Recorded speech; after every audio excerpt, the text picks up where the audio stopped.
Okay. Hi, guys. Welcome Hi. to the Magic Hour with Anna Stone and Stephanie Siren. Hi, Um, everyone. hey, guys. So, as usual, we will be taking questions for tarot readings and psychic readings, but not until after we talk about our topic, right?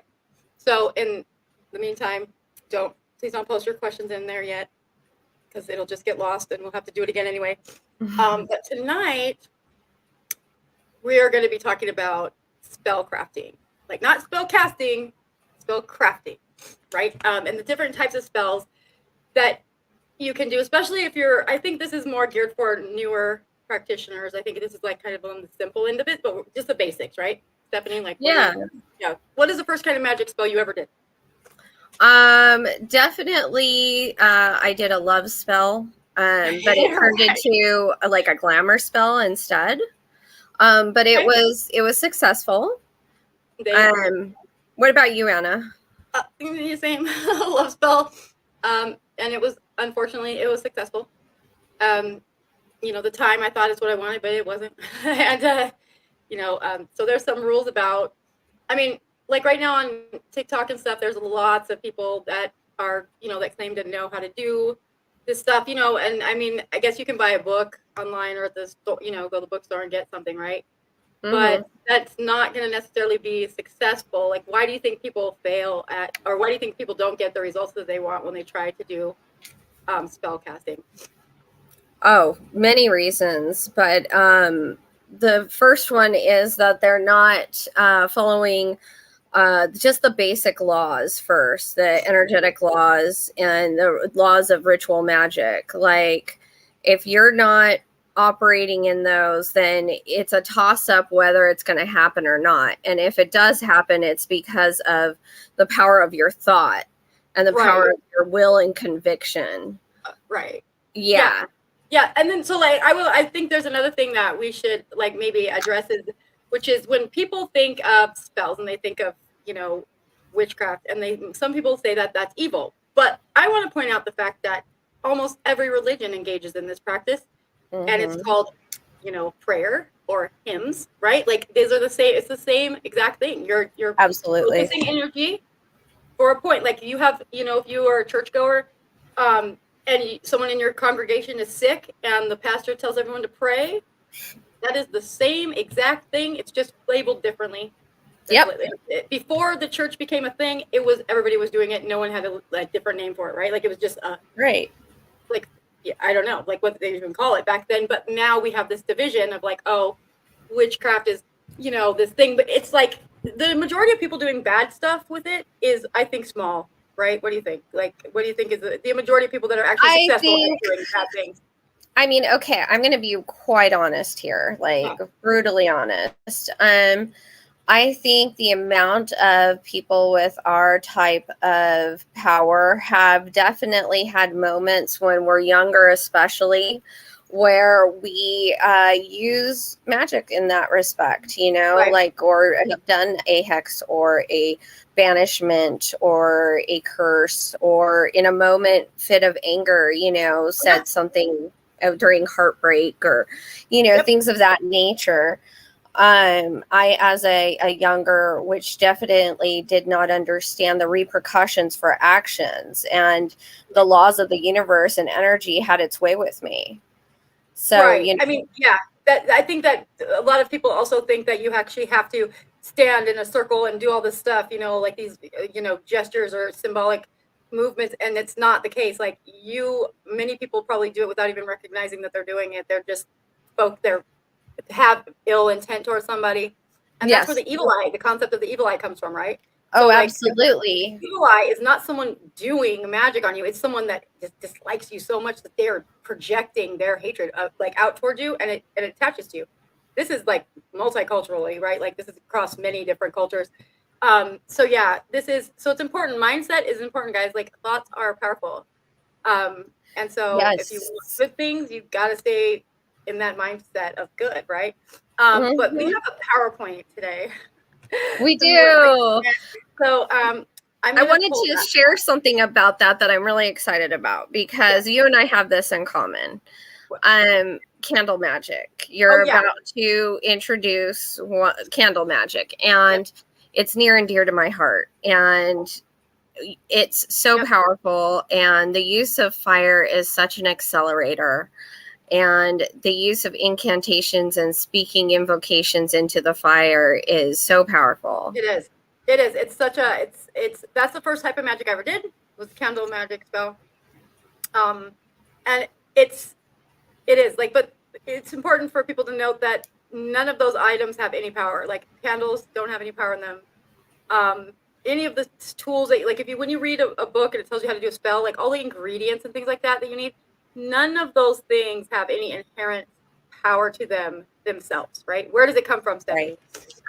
It comes from your energy. It comes from you. It comes from your belief in the outcome. Right. Not in the how, but the outcome. And you have to be so married to the outcome that it doesn't matter how you get there. Right. I mean, yeah. And that's where I think a lot of people get the misconception that that it can be, like that it's all bad, right? Because of that idea that, it doesn't matter how you get it. But I mean, if your intentions are honorable, right, then it shouldn't be an issue, right? Like it's only when you're willing to compromise, which you should never be willing to do. You should never be willing to compromise with energies that you don't know or are questioning, right? Like you don't want to just call on some random like energy, right? And just be like, I'm so desperate, I just want, like anything to help me, right? That's important. And I think a lot of people do that. Ooh, that's dangerous. It is very dangerous. It is very dangerous. So I have never made an offering to a deity or any entity of that nature without it courting me first for enough time, and allowing space to receive messages and signals and symbols and visions, and then proceeding. And even then, it was just an offering on my altar. It's not me asking for a favor. Right. Yeah. So there's so you don't have to be like married to the devil in order to do magic, right? Like I think people think that a lot. They have this misconception about it. But again, it is no different than saying a prayer. It's literally not different. The only difference is that your opinion of it. That's it. In reality, if you're being rational, you would see that, okay, this is the same thing I'm doing. It's just done in a different setting, right? Doing it in church, I'm doing it in my house. And you're doing it with a group of people, which means it's even like, what happens when we do it in groups? Why do people work in covens, Stephanie? Because it's amplified power and energy. When you get people in an energetic container together, it's going to amplify each other. Just like when you say, light multiplies light. Well, your light, your energy, your chi, your prana, whatever you want to call it, it amplifies when it's around other, especially when it recognizes that the other is of the same kind of light. Right. Like the same kind of energy. Yeah. So, hey guys, hi to everybody that's here, by the way. And hi everyone. Share with us. Do you guys spell magic with just a C or a CK? Like, tell me in the chat. Yeah. There is a difference. Yeah. So, like magic with just the C refers to sleight of hand, right? Illusion, like what an illusionist does. And magic with the K, I've heard rumors are is because of the keys of magic, they add the K at the end, which distinguishes it between the two. Very cool. So, I mean, that's what I understand it to be, but it could be something different. But let me see. So I'm gonna do this here. Okay. Hopefully this works. Hopefully we don't get it. Okay.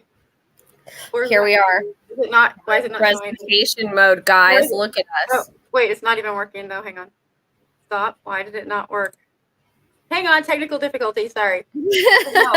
Okay. Let's try that again.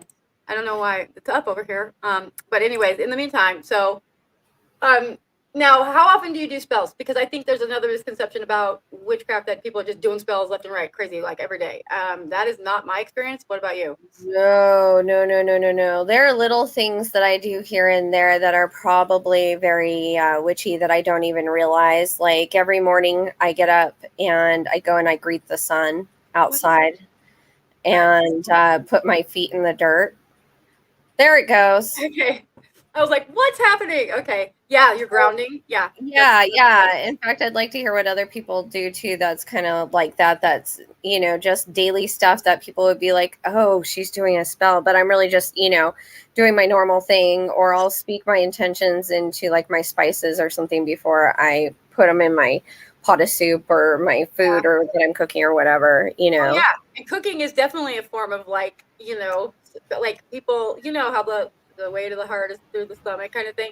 That's old as time itself. Like, I mean, for real, I use my moon water in my soups to amplify my psychic abilities because I believe in it, right? Right, yeah. And you don't have to believe in any of this, guys. That's the beauty of witchcraft. Is you don't have to like any of the stuff that we're saying, and you can just still do it yourself, however you do it, and that's fine, right? Yeah, absolutely. We're not the police about it.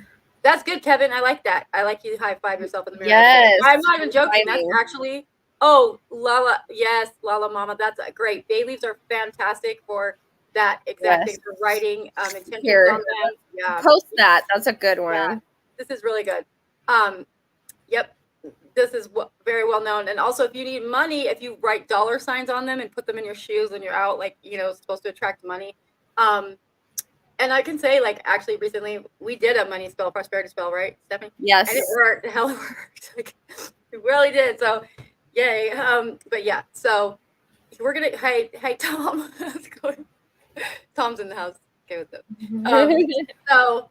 All right, we're going to get to this presentation now. So you guys are going to learn. Also, I like what Tom had to say because rock salt and meals, yes, I do that too. I bless it, or I speak like protection into it, and that was something that I had forgotten to say yesterday about protection was sea salt. Sea salt is excellent. Oh, yeah. Well, any kind of salt, like, you could do, any kind of salt, but sea salt tends to be the typical, like the more favored one, right? Oh yeah. I don't know exactly why. I guess maybe I don't know. But it does. Salt is supposed to, because water is healing, and so sea salt's been in the ocean, so it's going to be even more healing and purifying. Right. Okay. So here she's gonna learn some history about spellcasting, guys, and it goes all the way back to ancient Egypt, right? So really. So, by the way, first of all, candle magic is what we're focused on in this episode, right?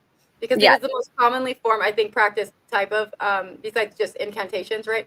So this is like the most ritualistic, like where you're doing things, you're, putting energy into an object, right? So candles, where do they come from? No one knows where they came from.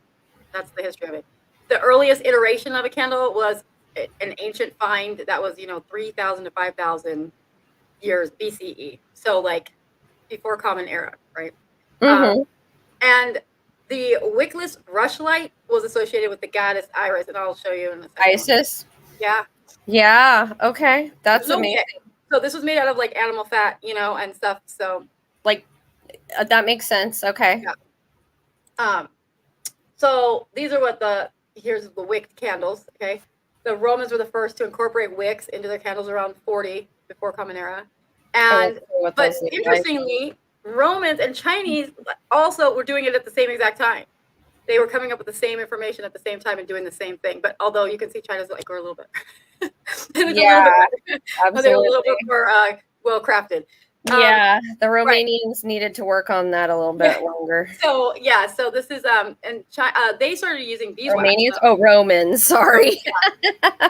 They started using beeswax with wicks at the same time. Okay, even though Romans were using like animal fats, they weren't using beeswax yet, which is pretty interesting, I think. But then then we had like the Middle Ages, the lovely time in our history where everyone attributed everything to witchcraft. Everything. And we got this lovely book called the Malefice Maleficarum, which is a nightmare book. It's terrible. You should read it if you have it. It is the epitome of torture and oppression of people, especially women. But this was candles became a problem for everyone. Which is like, think about this: you have no electricity, right? Everyone's using candles, but now candles are associated with witchcraft. Oops, That's insanity. didn't think that one through, did you? Like, yeah, how does that work, people? Right. So they would say that witches, so like anyone at night carrying a candle to light their way wherever they're going could easily be, accused of witchcraft because candles were allegedly gifts to the devil and to the dead. Like, okay, that makes no sense. But whatever. We're living in a time back then where just, absolute chaos reigned supreme. Quite interesting what you said there about to the dead, because I do use a candle. Like I light a candle to let spirit know that I'm communicating. Yeah. I mean, and that is a thing, but it came from that. It came from the nonsense accusation that now is a thing because of that. You know what I'm saying? Like so it wasn't a thing. Oh, interesting. Because I use it like a lantern, like Hecate. That's what their argument was. That's what the argument was. So it's funny to me that the people that made this book were so well versed in spirituality, right? It's kind of like it's one of those projection things, I think, right? Absolutely. Or reaction formation kind of the situation. If you know psychology, the reaction formation is when you do something, but you're you protest against it so much, like that's common even today, like especially in politics, you'll see that happening. So yeah, and then candles were made of human fat, by the way, and yeah, they were believed to contain life energy, right? So these are actual candles up here in the top right. Those are actual human candles. That's cool. Yes, and as such, they were supposedly used in the black mass ceremonies in the 17th century and in other black magic rituals. Where do we get this information from? The church. Just saying. Of course. Yeah. I highly doubt that anyone was ever caught doing that. I'm going to say. Yeah, it's really not a thing. Nope, sure isn't. Yeah, and definitely that scene right there depicted in this picture is absolutely not realistic in any way, shape, or form. So yeah. And then so here we go. If there's some issues. So this part is where it gets interesting, especially for people that practice magic, because when you're in a fairly controlled environment like your house and you can control the airflow and stuff like that, right? Like it matters how your candle reacts when you do a spell. Like if you can see, like if your candle starts acting crazy, yeah, right? Like, and I can show you what I mean by this. I have a video clip I can share of a spell I did where my candle was acting wonky and the one right next to it was doing nothing, like literally nothing. It's quite, I think Tom saw that video actually. I think he might have been a little bit impressed by it, maybe, I don't know. Or when you and I did that candle money vitality spell at your house, it was like a torch, remember? Yeah, that's what, yeah. So it's interesting because it's like you could be doubtful, well, you shouldn't be doubtful if you're doing magic, you gotta believe it, right? But if you're a bystander watching, it's easy to see that there's something different going on here. Like it really is. In my case anyway, it's always been that way. So superstitions about the candle say that flickering candle flame, not when you're doing a spell, just in general, like, back when we only had candlelight, that if your flame started to flicker, that meant someone's about to die, okay, in the house. It couldn't be that it was just a faulty wick. I don't know. It's just someone's going to die. Mm-hmm. And then a candle that has a blue flame indicates that a spirit is nearby, okay? So these are some superstitions about this, right? So now using candles and spells, like how do they factor in? So the basic aspect of this is that they're the simplest form of spellcasting. It is. It's you don't have to do a lot of stuff. It doesn't require a whole bunch of money to do it. You can get candles, and honestly, I would say if you're going to do candle magic, you could, what kind of candle are you going to use? Okay. Like, Stephanie, what kind of candles do you use? Like size-wise, like, where do you get them? Like, what do you tell us? Okay, so that's a good question. I go anywhere from a small spell candle to a large taper, right? Depending on the spell. So for me, like if I'm using a small one, it's because I'm going for an immediate short-term kind of thing. Right. If I'm going big taper, I'm doing something like house protection. I'm doing something like a big, like maybe the red spell with Babylon, Okay. or something real in depth. Or if I'm doing a goddess dedication and initiation, then I'm using the big pillars, and I'm using a ton of them. Right. Okay, so that's interesting that you say that, because that's a point I want to make. So there's like the standard ones are like, the regular taper candle, right? Yeah. But this takes this, like, when you do a candle spell, you're supposed to let it burn all the way down, right? So I Yes. don't know about you, but I don't have time most of the time to sit around and wait hours. And candles burn about like 1 inch per hour. That's on average. Okay, so like think about that before you decide what candle you're gonna do, because if it's 1 inch an hour and you have a 12-inch candle, that's 12 hours. Like, that's a long time to sit there and look at it and make sure your cat doesn't knock it over or whatever, your kids are safe. So I prefer, like you said, the small little 4-inch ones, right? Like these little mini ones. Yes. But the problem with them is they're very fast. It takes about 20 minutes to burn through them because they're very thin. But the problem is that they do act fast, but they also wear off fast. So the bigger the candle, the longer it takes to burn, but the longer the spell will remain in action.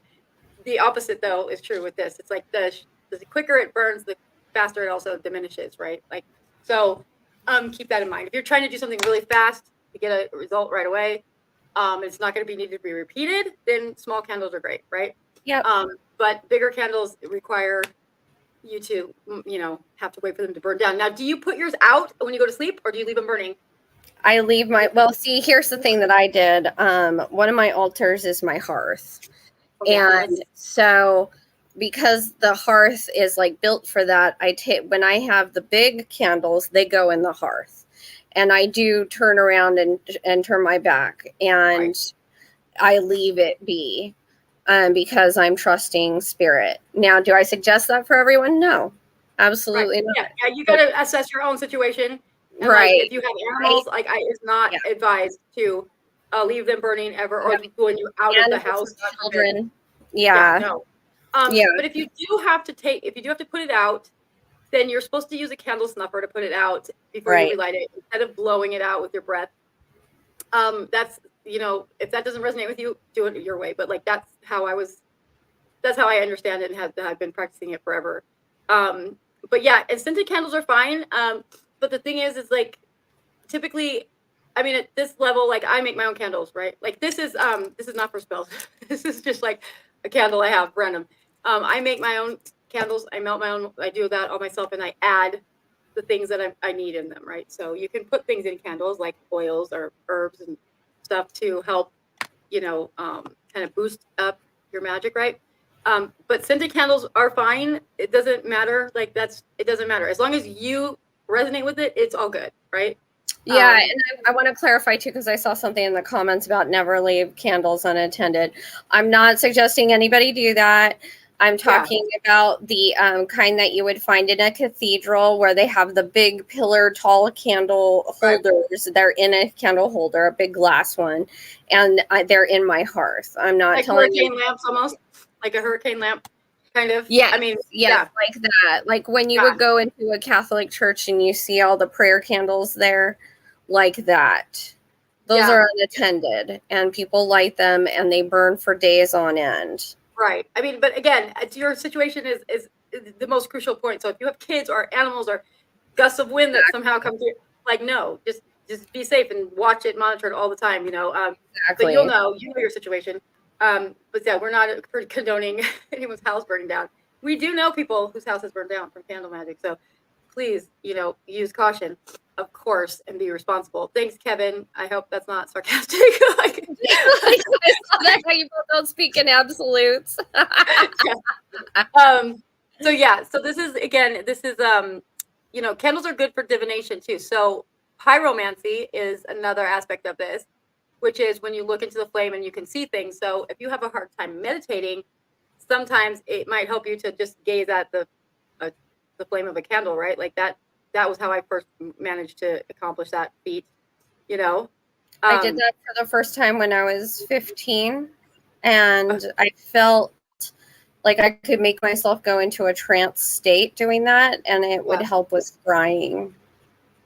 Yeah, a plethora of me. You're funny. I do understand what you mean, and you're fine. Like, don't worry about it. Like, it's fine. And you're right. Furniture does catch on fire quickly because it's synthetic. Yeah, it'll go in flames. So be careful. Mine is on my altar. Like, it's a pretty dedicated space, but still, I don't leave them unattended ever. Like, I just don't. The one time I walked away, when I came back, it was like a freaking torch, and I was like, oh crap, that's what I get. It didn't burn anything, but I'm not gonna risk it. The melted wax after. So there's some candles that are wax. They don't leave wax behind. I don't understand how that works, but maybe someone can explain it if they know. But the ones that do melt, which is most of them, will leave a pile of melted wax. And some people use that to like divine whether or not their spell is successful. I don't do that because I'm not about to sit there and question my own work. You know what I mean? Exactly. Yeah, I refuse to question my work after I'm done.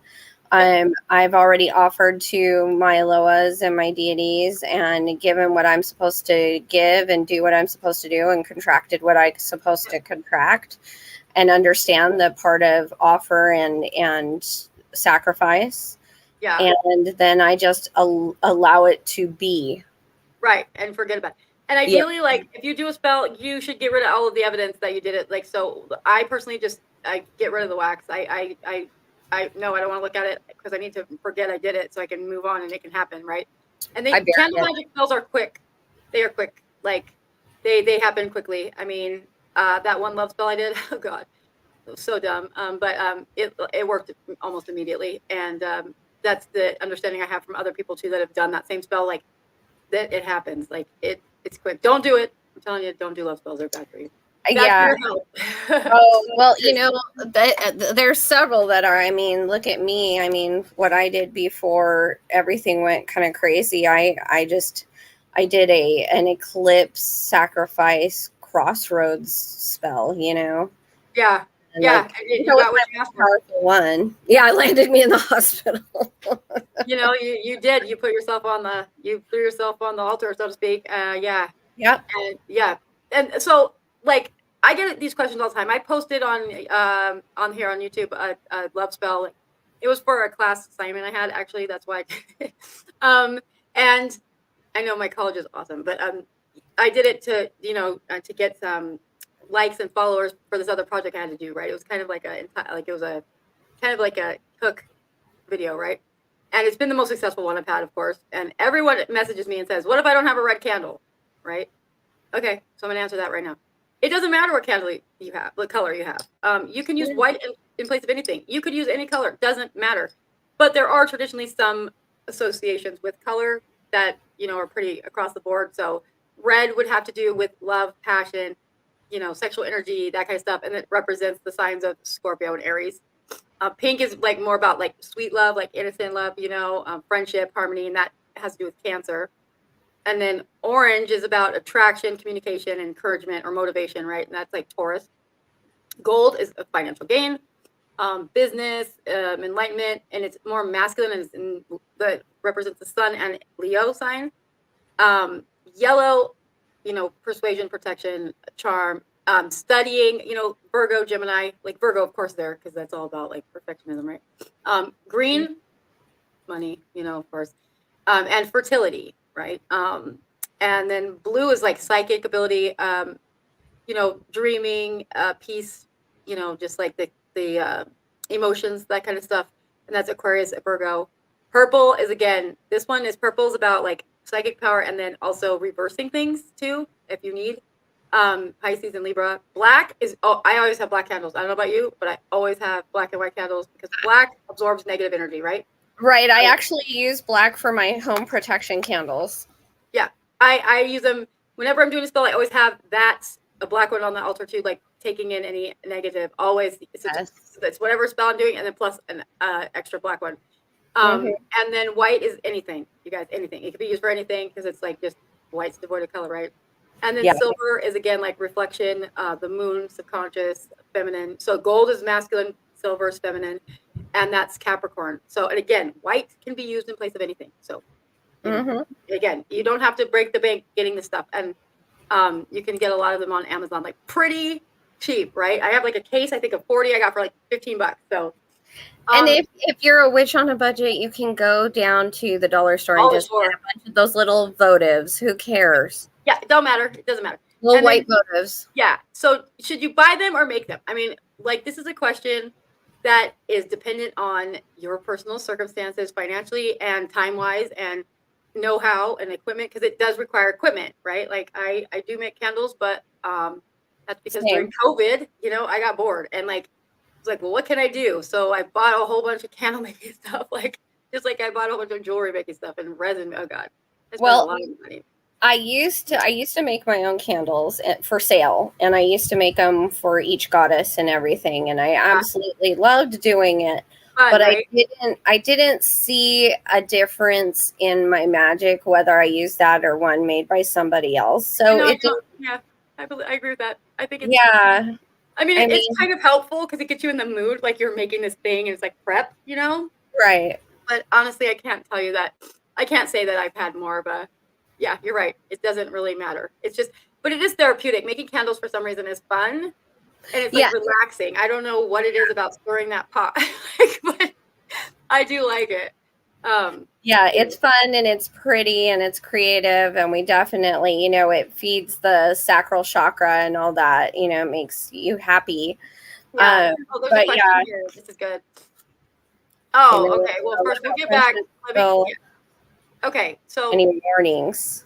Okay. Actually, so with any spell, be careful what you wish for, no matter what.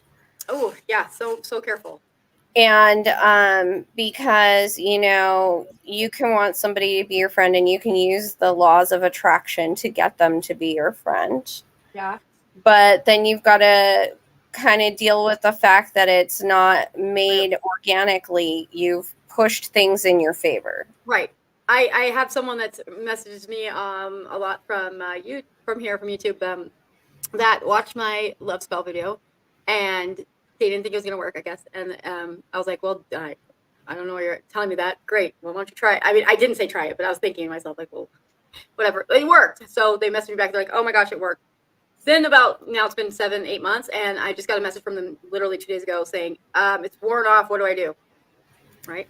And I'm like, that's a problem, because it's not natural. You're bending someone else's will to match what you want.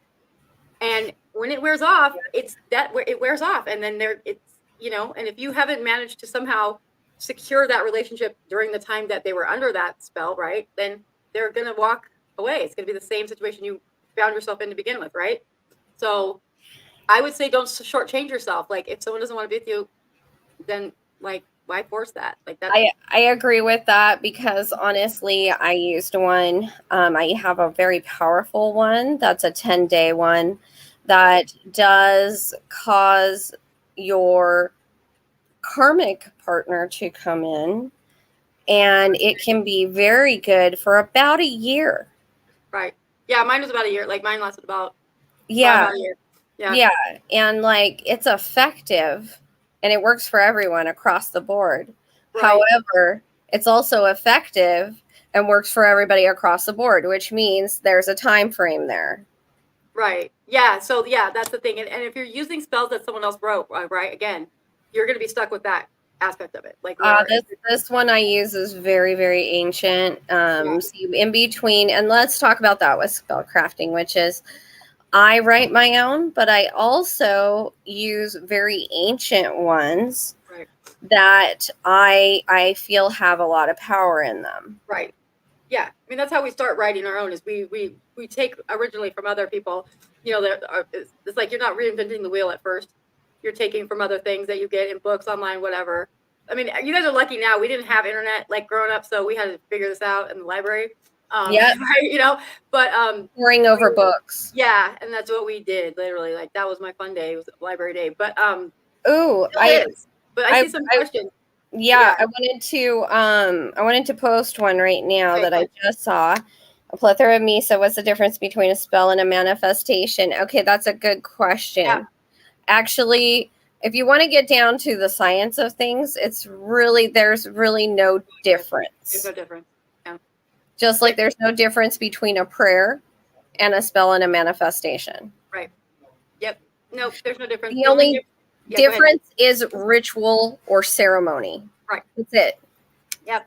Yeah. You're doing actions along with the words in spell, and with the manifestation, it's just your thoughts and words, right? So, because yeah, and that there's no difference. It's just the symbolic gestures that you do during ritual is the difference, but it's still the same concept.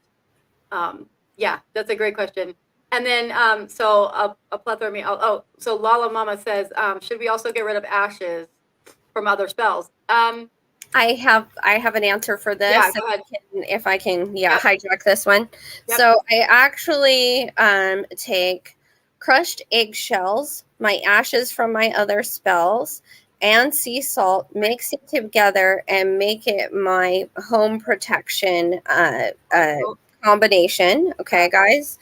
And you just put this in your mortar and pestle and grind it all up together. Yep. Then you take frankincense oil on your candle, roll it on it, and then roll your candle in this, and then burn it. And that's home protection candle magic. So speaking of that, I'm going to grab one of these spell candles I just made recently and show like that, what you mean by that, because I have Sure. one. So this one here is this is, you see how like it's all this stuff on it? So this is honey. Like this has actually rolled in honey, and then with a whole bunch of different herbs and flowers that are associated, in my opinion, with what I'm looking for, the outcome, right? So, and that, but you got to be careful because this stuff burns. Like, you know, this is on top of the wick. It's like also flammable, so it can get a little dicey. You never leave this ever unattended. This would be a nightmare for you.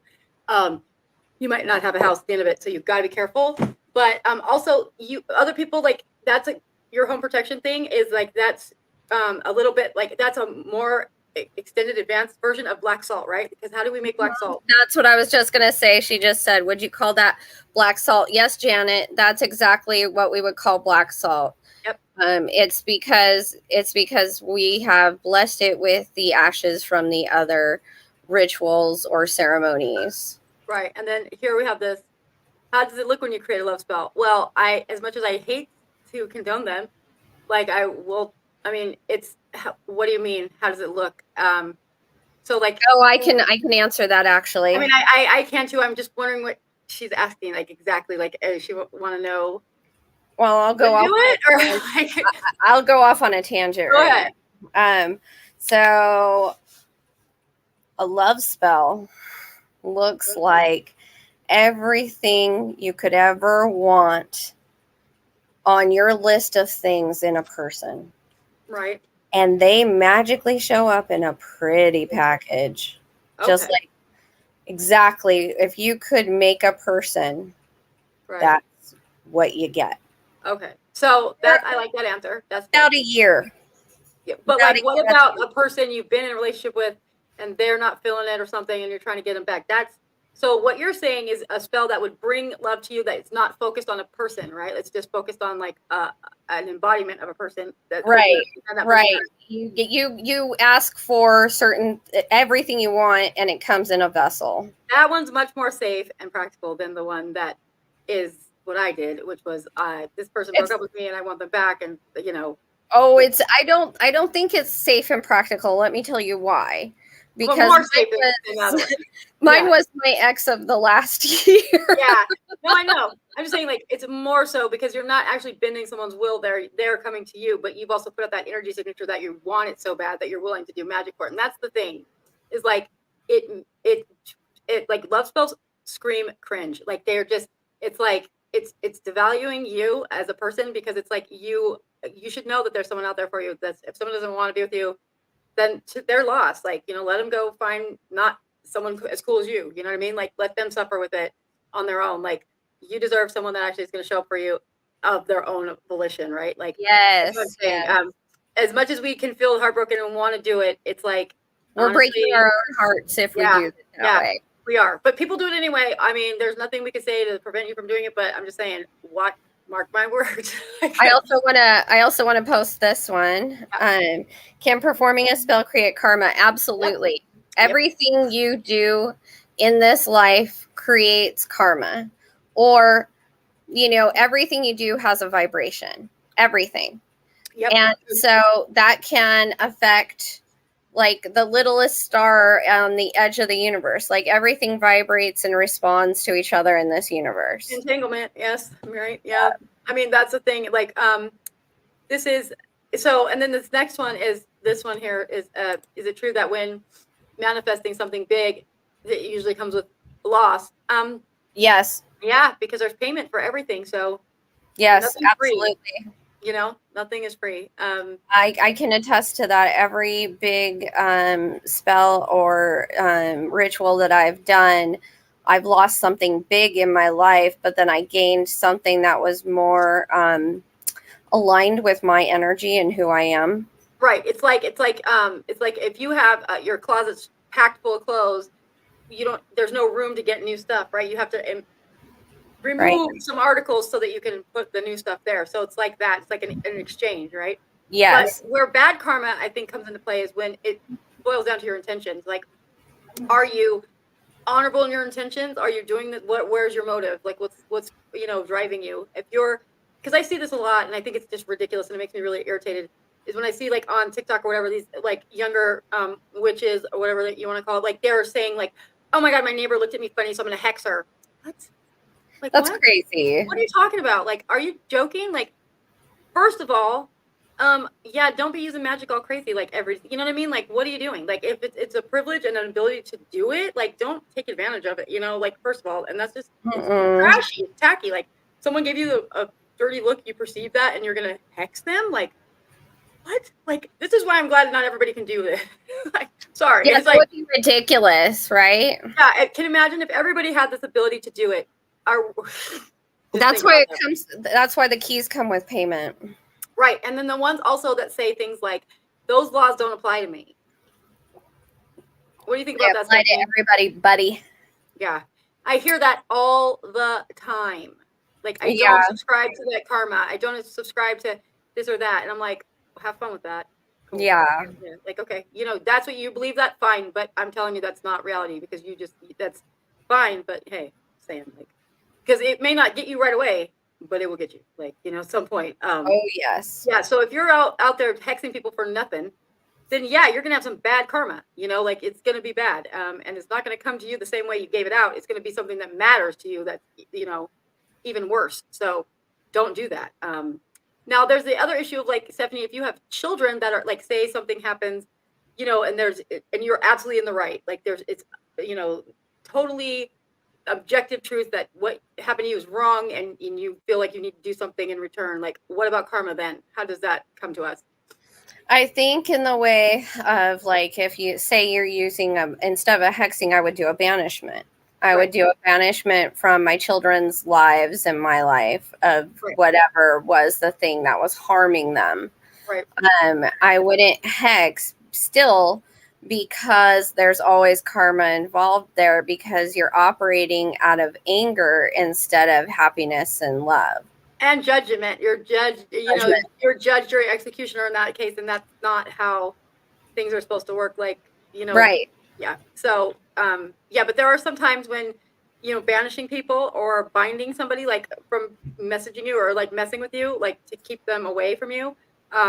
That's like that. There are situations that would be warranted, right? There are, like, absolutely, absolutely, and I've done that work for people before. And that's considered black magic. No, it is. It is considered. It is, but it's protection. But right. So, and I think the concept of black magic is also false, because, like, everything's on the spectrum, right? It's just a continuum of the same thing. So yeah, it's like, you can't have all good all the time, and you can't have all bad all the time. But you want to. I always operate somewhere in the middle, I guess, right? Like, but yeah, you don't want to, like, your intention shouldn't be to hurt people, right, or cause people pain. It should be, if anything, to, like, alleviate your suffering somehow, but not to put it back on. That's not your job or your position. Right. You can do, like, a return to sender kind of situation where, like, if you feel like somebody's sending something bad towards you, you can send it back. I mean, like, I'm on the fence about the karma on that one, because I honestly, if someone's sending some negative stuff my way and I'm just like, no, send it back to them, like, I mean, all I'm doing is protecting myself, right? Like that you put it out there, like, Right. that's why be careful, because that's very doable spell. And people know there's a thing that happens. When someone's doing some weird shit to you. Yeah. There's a thing. Like, I don't know how to describe it, but you know what I mean, Stephanie? Like, Oh, you you tell? absolutely know. It's just like, Yeah. how do we know there's another witch out in public when we're out in public? Right. And it's Yeah. that Yeah. And because then there's a couple of ways you can discern whether or not someone's done magic on you, right? Like a few ways. And some of them seem kind of, I don't know, like silly, but they've been around for a really long time. So a couple of the ways that you can find out, well, there's like, about the egg. I was just spider? gonna say I make my clients crack an egg in front of me. Right. Okay. So talk about that. What does that do? What is the process of that? And It lets me know if they've been cursed or not. If it's bloody, they've been cursed. right. But what do they do? Like, what do they take the egg? How does it walk us through that? How does it administer through that? Yeah, how do you do it? Like, what do you do? You hand them an egg, or do you like run it over their body? Like, what do you do? No, I have them just hold the egg Okay. and then crack it and open it and show me. I actually had a double yoke before after my major crossroads spell, and then right when it enacted. Yeah. I remember you posted a picture of that on Facebook. I remember. Yeah. I mean, that so the voodoo tradition is actually one that, and also Santeria too, is ones that they'll take the egg and you rub it all over the exterior, right? And then you crack it and drop it into a glass of water, and how it lands and like the different shapes that can come of it are supposed to mean different things. It's called a limpia, or umancy. Yeah, when you're reading eggs. Yeah. So yeah, that's one way. And the other way is to take a bowl of tepid water or lukewarm water, and to get like a little pinch. It's hard to do with liquid, but a pinch of olive oil, and to like drop it in, and then swirl it clockwise with your finger. And if it clumps up in like circle shapes, you're fine. If it stays in weird like kind of long threads, then that means someone's done some kind of, that's Norse magic. That's really like up in the Arctic Circle stuff. That's how they do it up there. There's all kinds of different ways to find out, but also like you don't just, if you do that and you see something like that, it also has to fit with other things, right? Like it can't just be that and everything else in your life's fine. Like there has to be other signs. So like if you do that and you see something, don't jump to the conclusion right away that that's what's happening, because you would have other signs, right? Like in your life that somebody was trying to mess with you. So just FYI. Oh, and Lola Mama says, can we do this for ourselves with the egg? And yes, absolutely you can. I've done it for myself before many times, and it works well. And like I said, I had a double yolk. What does that mean? That means good things are coming for you, or it's an affirmation. If you see blood on it, to me, that always means something bad. Either you've been cursed or somebody sent you the evil eye, or health problems are coming. If it's like black, which it's happened before, it means that somebody's really sent you some bad stuff. Yeah, I mean that was shocking. Like when you see that, that's like a little bit like, what? Never seen it before any other time. You know what I mean? It's like, that's just fatty.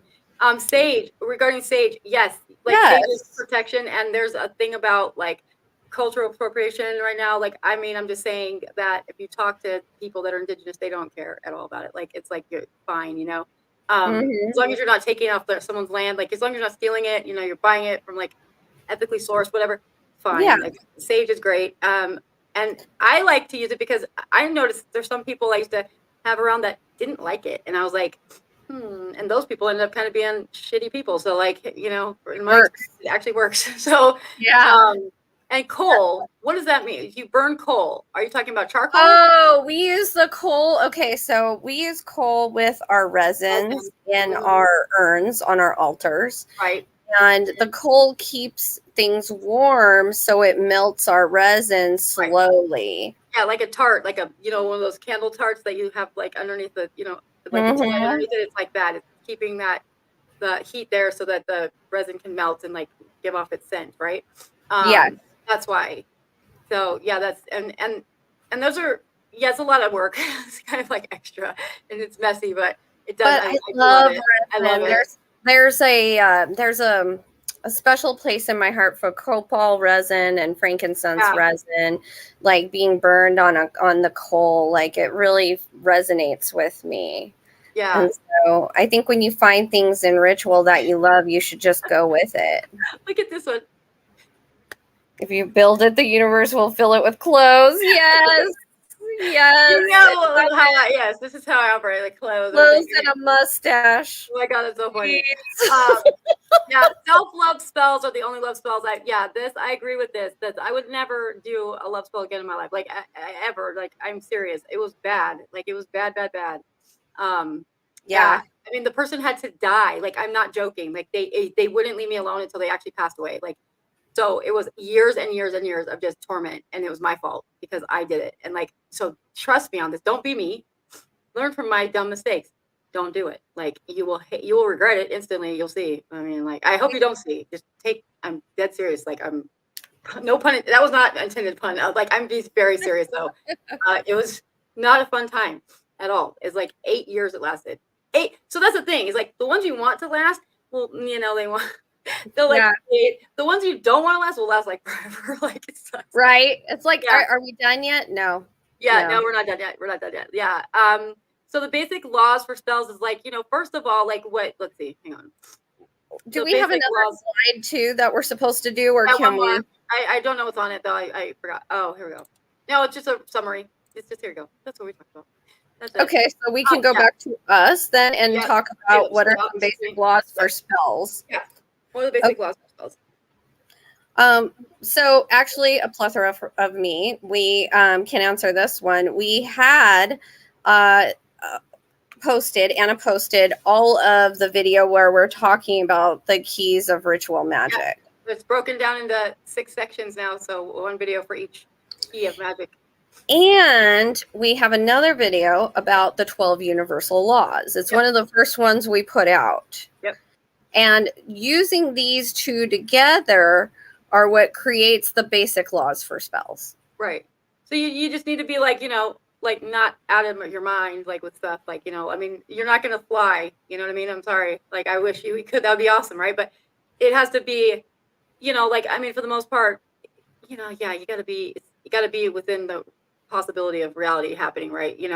Unless you do like a dream spell and you want to do some stuff in your dreams, that maybe that's different, but it needs to be something that's like a tangible goal that you can actually get, but also like it. And again, I don't use them often. Like I don't do spells often. I don't. I do it like on special Sabbaths, right? Like holidays for us, or when something's really like some event, something that's come up that's not standard in my life, and it calls for it. Like someone died and they crossing over spell, or I don't know, like some like a health spell for someone that's ill. That kind of stuff. I'm usually doing it for other people more than I do for myself. Honestly, like I do them on the like when we have different events, like cosmically, I definitely choose those days to work with the energies, because I feel a lot of pulling from the planets and stuff and being affected by them. So I do that, like on the Lion's Gate portal, 8/8, I'll definitely be spellcrafting. Because I feel like it's a really powerful manifestation portal. Right. Yeah. I mean, and it is like the cosmic stuff is like that's when I would do any kind of ritual. I would save it for that. I don't usually do them like just off the cuff. Like I plan them. You know what I mean? Mm-hmm. Don't you plan them? They're not like really meant to be things that are like. I mean, you can do them off the cuff if it's necessary, but I mean. Okay, so I actually do this shamanistic practice of, and I haven't done it in a while because I haven't had my studio open again. So my home office and my studio right now, everything is packed up, guys. So I only have my altar right now. So normally I would walk around and intuitively feel and ask the ancestors what to use for this thing as I'm building it that day. So like they will tell me, okay, you grab this, okay, you grab that. And so how I know is Anna understands this one. I get shudders when it's right. And so I'll know what flowers to pick. I'll know what herbs to use. I'll know what to light for a fire. I'll know everything, what crystals, what papers, what sigils, everything, and then I build my altar for that day, in a very loving way, to music even. Right. Like, Yeah. yeah, I'm dancing, I'm singing, I'm building. It's all part of it. Yeah. Yeah. Yeah. It is like it's in a whole. It's like a whole process, right? Like that's where we're at now. But I have a video about candle flames, right? Like I have a video of a spell I did. It's on TikTok. It's on my TikTok, but it's pretty dramatic. Like it's pretty dramatic, and I'm actually really kind of like proud of it because it's like I caught it on camera. Like I try to explain this to people all the time how it looks when you can tell something's working, it's not. So I mean, like I think should I share it? Like show it right now? Like I could show it. Yeah. Like, screen. So there's no talking in it. It just has like subtitles, but it's there's a three-parter, but I'm only going to start on the second part, like because that's where it gets really crazy. So let me I will pull this up. Let's see, and you guys can tell what you think. Tell me what you think. Does it look weird to you, or is it normal? Am I tripping? I'd like to know because maybe I'm tripping. I don't know. We'll see. This one over here. Okay. Boom. Okay. So here, this one. Wait. Turn it off. Okay. Oh, I can't see the whole thing, but like, check out this. I wish you could see it. Look at that. I see it. It got really tall. Right. But like, and then it goes into two flames, but the other candle's like fine, right? There's nothing going on with that one. So the one that's burning shorter, that one, I made these candles myself the same day. Same wax, it's just a different dye, right? Color. And they burn at completely different rates, and it doesn't make any sense to me because I'm like, why is this one? This is the person. The one on the left is the person we're trying to banish, like from the situation, and then the one on the right is the female that needed to get rid of this guy. And hers is just like fine, but his is like going kind of crazy. Yes. So that is when I see that, I think this person is fighting this like separation like hard. She wanted to get a divorce. He didn't want to let her go, and like it was super evident with the candle. With the like candle. what's going on? Like that's kind of crazy, right? Like it's a lot, but then it gets even worse in the next video. Like no joke. So and it has two flames. It becomes two flames, which is a bad sign, right? Right. Like if you're doing a spell, second flame pop up in one candle, that's not good. That's that means that literally means the person's two-faced. They've been lying to you. All these things, they might be a sociopath. Like it's or bad. Mentally ill, yeah, and they have two different, like Dr. Jekyll, Mr. Hyde kind of things, yeah. Like yes. Yeah. So, yeah, you can see here it goes into two flames, right? See that? Mm-hmm. It's like double flame. But then, yeah, so it was a lot. This took a long time to do, and yeah, it was pretty crazy. And then the next one is, and then like the other candle's just like sitting there normal. I don't get it. Like I was like, what the heck? It's just it never. So I'm like showing right there like how different they are. Like they're the same candle. Why are they so different in size, right? What would you say is happening there, Stephanie? Why is the candle for the person we're trying to get rid of so much shorter already now than the other one? Because they're stubborn, so it's burning up the energy. Like it's fighting their stubbornness, Right, and so it's pushing, and so you're going to get friction, and with friction, you're going to get the flame. Right, and so like also we carve into the candles, right? Like whatever Yes. your intention is, like see that weird like red stuff on that. That is like stuff I carved into the candle, like setting the intention, and then that other candle is the female, and this is. See, now it's gonna see two flames. It kept doing this. It kept doing it. It kept going into two different flames. I was like, stop, like, please stop. Like, because this was see that? Like, what's happening? Like, that's just crazy to me. It was pretty cool though. That one, it finally went out, right? But before it, that took forever. Like I was worried that it wasn't gonna work. So, and then see when that one goes out, it comes back up. So it's like weird stuff, and the other candle's fine. Like, and it's still the flame is pretty steady, like nothing's going on with it, right? Like, so I don't know. It was weird to me. I thought it was strange. And then if you go to this one, there it is. See, it took 4 hours for that one candle. Yes. So this is like, yeah, this is 4 hours later. It's still just burning. Okay. Like it was the most bizarre thing ever. I was like, No, it makes perfect sense. Think about how stubborn he must have been. it was John. Can we This have week- more examples Yeah, of all kinds of spells? Yes, just today we're just talking about candle magic, Yeah. but we can talk about others on a future episode. Yeah. Absolutely. What kind of spells are you guys interested in? Yeah, definitely would love to hear it. Yeah, like tell us. Like we're so like we'd love to hear like what you guys want to know about because Yeah, we know a lot of stuff and it's like are. hard for us to kind of like figure out what to even talk about sometimes because it's like there's so much, but we'd love to know Yeah. what you would like to know because that's the point. Is that, We love that you guys want to hear about these things because this is what we do day in and day out. This is who we are. And so if we can, money. Okay, Janet, I've got good news for you. Number one, I can do that at next episode. And also we have an old episode that I want to steer you towards that we did a money spell live on this podcast. And it says it in the title. It says money manifestation, right, Anna? Yep. And you can go to it and you can participate even though, like, retroactively, like, even though you're in this time frame, space and time don't exist. Right. They're man-made.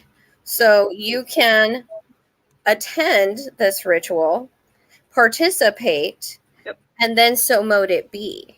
Yeah. Oh, hey guys, like and like the video, please. Like that would help. Like and subscribe. Yes. Yeah, we always forget to say that because I feel weird about it, but I appreciate it. Protection. So, like, a plethora of you we did yesterday, and we talked about a little bit today. Right. And then Wizard Kitty, glamour is an amazing option, and I'd love to talk about that because I regularly do glamour, magic, and vitality spells. So, and I do them with my friends. Yeah, I mean that they are great. It's a great kind of boost sometimes that we all need, right? Like to just kind of absolutely, absolutely. Speaking affirmations into the mirror when we put on our makeup. We had that comment earlier about like high five myself in the mirror. Yeah, that's a thing. Like it seems silly and like kind of dumb, but like it totally works. Like it's like sometimes we have to retrain ourselves to, get over the stuff that we've been told growing up or whatever. Like people that have, like a lot of people's the words they say stick with us, right, for a long time, and we don't even realize it. So to like reprogram our brains to get rid of those kind of insulting kind of beliefs we have about ourselves or like less than, look in the mirror and tell yourself you got this. Like if you're having a bad day, like looking in the mirror and being like, you got this, you're badass, you got this, like that helps. It does, it like shifts our mindset and it projects out a different absolutely I go a step further. I look myself in the mirror and I tell myself I am one sexy bitch. I tell myself I look great for 45, even though I really I think we're both doing pretty good. Exactly. Yeah, exactly. But like conceited, but like honestly, I've seen some people that I went to school with. No offense, but like I mean, and for the stress and shit that like it's like kind of a crazy. And for smoking, like since I was 12, I'm happy. Like it could be a lot worse. But like when we were at Hearst Castle, right? That lady, the tour guide, was like, "Oh my God, you guys are in your 40s. You look so great. What's your secret?" I'm like, a steady diet of high levels of stress. Like for real. No, like my realistic answer is going to be vitality spells and glamour magic, honestly, because I radiate love for myself on a daily basis in the ways that I do self-care so that I radiate love. Thanks, Janet. And like plethora of me, this is thank you, Janet. Envious and jealous people. Good question, because this is something, I mean, it's like, if first you don't have haters, you're not doing it right. If you don't have, yes, thank you. Sorry. It's a thing. It's like, growing up, I was bullied a lot and I didn't know why, like I was getting bullied by people. I didn't understand. I was very nice and like, very timid and stuff. And I came from like a really bad home and like, but I was still really nice and sweet and really quiet, believe it or not. And like, I was bullied constantly. And it wasn't until later, like way later, that I found out from one of the girls that actually bullied me that she was jealous of me. And I was like, what? Why? Do you have any idea the kind of life I was living? Like, what the, like, but the reality is that people don't know what's going on. Or they see a thing and then they get attached to it. And like, if you have people that are jealous of you, then take it as a compliment. Like, you know, honestly, because that's sad. Like, I don't get jealous, but I'm happy when people are successful. I'm happy when people are living their best life. I don't have that envy, that resentment. Some people do, right? Like, I just don't. Yeah. That's not my nature. Even though it probably should be at this point, but like, I'm not. I just don't. I don't play that way. Like, that's just stupid to me. It's like, I'm only in competition with myself. Yep, girl. Like I said, I am constantly in competition with myself, but I have no desire to compete with other people. But that's exactly why people like to compete with me, because they see that, like, you know, whatever to them, I'm doing some weird thing that they can't figure out, and what it is, I'm just always trying to beat my best, like my own best, right? Absolutely. I've been told that I'm intimidating. And right, like what? And I'm like, I love everybody. What are you talking about? Yeah. But they're just like, your energy is a lot in the room. And you know, when you're an embodied person and you are what you are, that's a very powerful energy. Yeah, and then, when you're living your life, because there's a lot of people out there that are under some kind of form of oppression where they can't be themselves, and like, so when they see other people doing that, it irks them. It's like, so you've got to understand, when people are jealous or envious, it's part of them that they're seeing, and they're seeing something about you that they wish that they had in them, and so it's causing them discomfort. And so it's really it is literally their problem, not yours at all. And you shouldn't have to do anything different, and you don't do anything. I would say don't do anything different about it, because it's not your problem. Like, exactly. It's not your problem. Yeah. It's their deal. Like, you know, just don't hang out with them. Like, you know, and that's the thing. When we're younger, this is prevalent in our social circles. When we're older, it's prevalent in the workplace and within parents, and like within like your kids' parents and stuff, your kids' friends' parents and stuff like that. But it's more like manageable at that point. But when we're younger, it's really harder. Like, it's a lot harder. But I would just take it as a compliment and be like, well, sorry, like, I don't know. I haven't figured it out. Oh my God, you scared me. Sorry. Missy's like, boo. So Morningstar said two things that I want to bring up. Okay, so they said, how did you two decide to work together? And also, I wouldn't say intimidating. Your energy just isn't bubbly like Anna. I agree, actually. Anna's got that bubbly thing about her. It's like this cute little Southern charm thing that I just do not have. Yeah, I'm a little bit more spicy, that's for sure. So, yes, how did we decide to work together? Anna, do you want to, like... I mean, it's weird because we've known each other since junior high, since 7th grade. And then, like, then high school came and like we both went separate ways, right? Like, with our own friend groups or whatever. And then I moved out of our hometown when I was 21, and I've been here for now 23 years. We reconnected a few years back once, right? And I don't even remember how that happened, honestly. Facebook, I think. But then recently, fairly recently, I somehow figured out that we both were doing a similar thing in life, like that we both were doing this one thing, which was like skincare kind of stuff. Like, we were doing, like, we both have this similar background. And I was like, oh my God, so her account I was following on Instagram, and I didn't realize it was her. I just was following this cool account that I thought had like really cool, like, bath and body stuff that was really cute and like witchy. And so I liked it. I didn't realize it was hers until later. And then I was like, oh, wait, that's you? Like, holy shit. And then I was like, well, wait a second. Are you doing witchcraft stuff? And I was very kind of like beating around the bush. Yeah, like, because I never thought that anyone else from where I'm from, which is a very conservative town, like, would be into it. And so that never even crossed my mind. And then I started to see her post, and I was like, wait a second, like, hang on. So, and then from there, what happened, Stephanie? Because like, I can't, like, I don't even remember. It's been like kind of like weird. I don't know. So on there, we started talking about our very similar experiences, especially when it came to our spiritual awakenings. Mm-hmm. And we had a lot in common in that respect.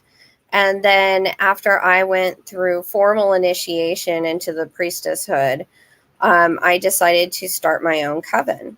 Mm-hmm. And one of the first people I thought to contact was you.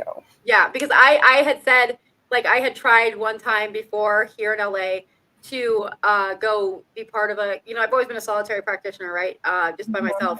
And I had always wondered like what that would be like, but the first and only experience I had was really lame. Like it was I went to a very popular witchcraft store here in LA. I was invited to go to this thing, this ritual from Mabon, and it was so bad. Like it was just like Hot Topic on steroids. Like everybody was dressed like all gothy, and I'm like show up in this little like frilly like dress, like floral print dress, like just being myself. And they were looking at me like I was like so out of place, and it made me, you know what I mean? It was like very judgy and like super just like it was just the epitome of like what you think of when you think of like the like Hot Topic, like just the stereotypical, very stereotypical. Everybody go to hell, rah rah rah. Yeah, like I can't smile, like like a like whatever, like listening to like Depeche Mode. I love Depeche Mode, but I'm just saying, like that kind of whole like gothy vibe. And that's fine. I used to do that, but I'm an adult now and I'm just trying to be myself, and it was not good. So I told her, I was like, I would love to do that, but my experience was stupid and lame, and it made me realize, no, I want to stay by myself. But then she did the online coven thing, and I was like, okay, what's it gonna hurt? Because it's online. I'm not like having to actually go hang out with people because I'm not a people person. It's bubbly as you think I might be. I'm not very. I don't like people that much. Like most people, I don't relate. Okay, very easily. So even though I'm a teacher and stuff, I force it. Like it's not my nature. Like so, I was like, okay, we'll see how it goes, and it's been great. It's been great. Like everybody that's in there is great. And everyone has each other's back, and it's been really nice, and it's been like this thing I was missing for a long time. So that's why. And then we started hanging out like in person, like having visits and stuff, and it's been nice, like to have. And that's important, guys. Like when you have friends that you can't be yourself around, right? Yeah, it's not friends. Yeah, it's really not. Like it's like and I have I have friends, but none of them were people I could actually like talk about this stuff openly, and them not just look at me like I was batshit crazy, like right. And so like that was something at 40, almost 45 now, like it was something I really needed, and I didn't even know it. So you make sure you find people that you like resonate with in these kinds of things, because I think that's really important. You could be different on a lot of different things, but like I think with spiritual beliefs and stuff like that, it's really important to find people that you can relate to in that regard, personally. But yeah. I agree. This is so funny. I'm reading all the chat comments. What? You're running with the can use mind tricks on you is worth reverence. I agree.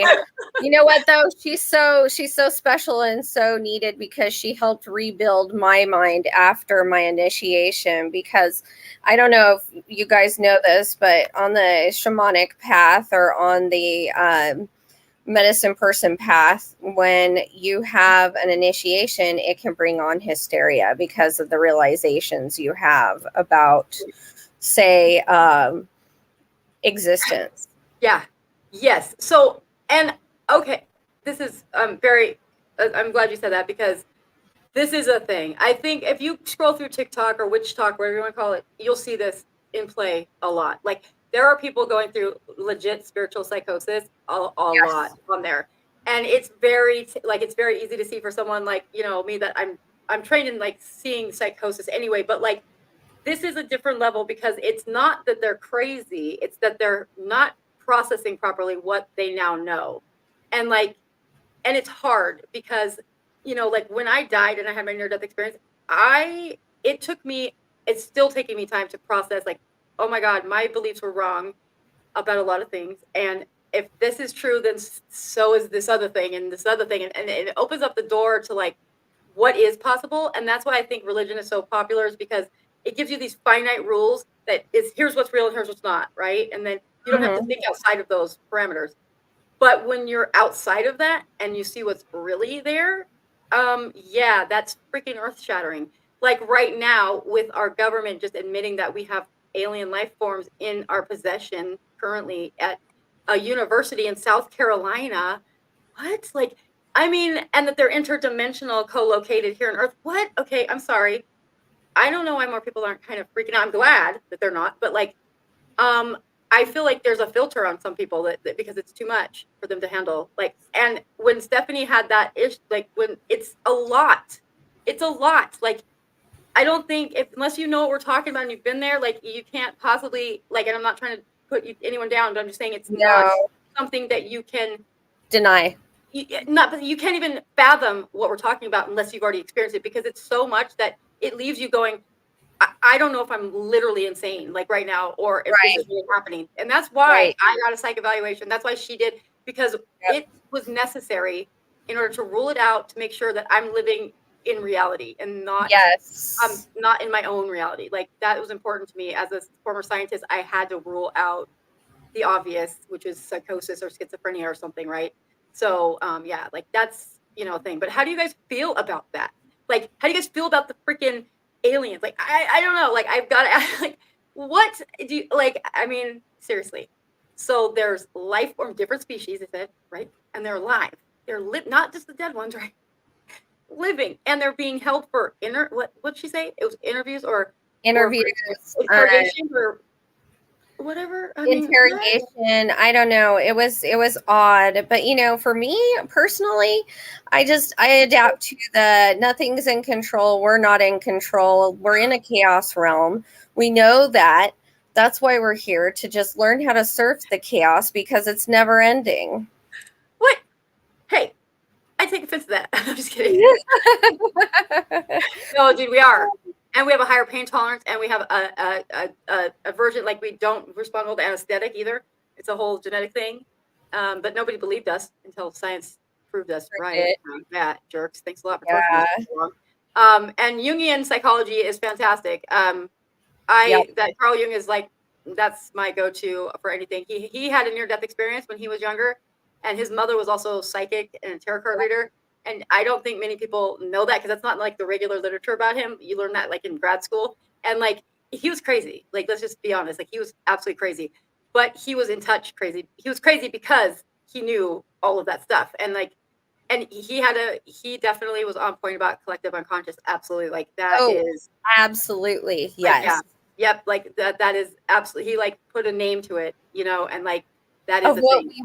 what we read when we're reading people, Yeah. because that's exactly what it is. We just see your thoughts. We see the energy emitting from you. Yeah, this is I feel this, Kevin, like underwhelmed only because I feel like I've known for a long time that they're here. Yeah, like so I agree, like it's also like it's like duh, right? But for them to admit it is for me the bigger deal. So the fact that they're admitting it is because it's normal for them to lie and cover up, right? Like that's the thing. They've done that forever. And now we know for sure. I just feel bad for the people that's life were ruined by this, like whose Yeah. forward before and they were like just run out of town or their careers ruined or whatever. Like that's bad. Like I feel sad for those people that were the whole time saying, "Hey, this is a thing," and everyone looked at them like they were crazy, right? Like, Well, it's collateral damage, right? yeah, Because, yeah. So it, this Janet and this point here is I mean I want to agree with this because it's like if they've been here the whole time then I guess that would be better, already, yeah. right? It would be that they could have done something to us like that hearing day before yesterday. What they said, those pilots, they were asked, do you have the capabilities to defend yourself against these objects? And they said absolutely not. Like, absolutely not. We do not have the technology to fight them. No way. So that's telling me, like, the fact that they can't and there's nothing that's happened, that's a good sign, right? Like, that Yeah. would be good. So that's, yeah. It's, you still got that doubt. I feel this. Like, part of Yeah. me is like, what are they covering up? But then that part of me goes, shit, if they are covering up with this, then they must be doing something really bad. If they're using aliens as their diversion tactic, right? Like, it's pretty bad, right? Yeah. Um, yeah. Oh no, this like there's new stuff, Wizard Kitty, there's new stuff that came out where they did admit it. Like Actually, Yeah. some people in those positions did admit it.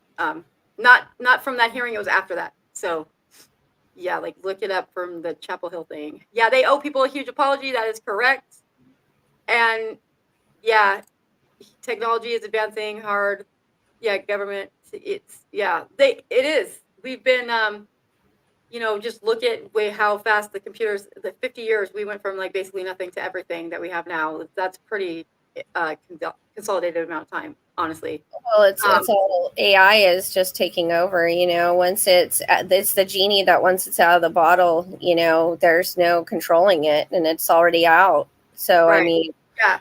it's just a matter of time before. I mean, I know you know this term before we become a part of the singularity. Right. Yeah. Entropy. Well, I mean, I was thinking it's going to be like an entropy, like entropy, like we're all just devolving into chaos. But it seems like, I don't know, it seems like there's a filter on, like, there's so many people that don't know what's going on right now, and yet they watch the news all the time. And I'm like, how are you missing this? But I feel like it's because they're not supposed to see it, maybe. I don't know. Like, Morningstar's asking us how we stand on time travel.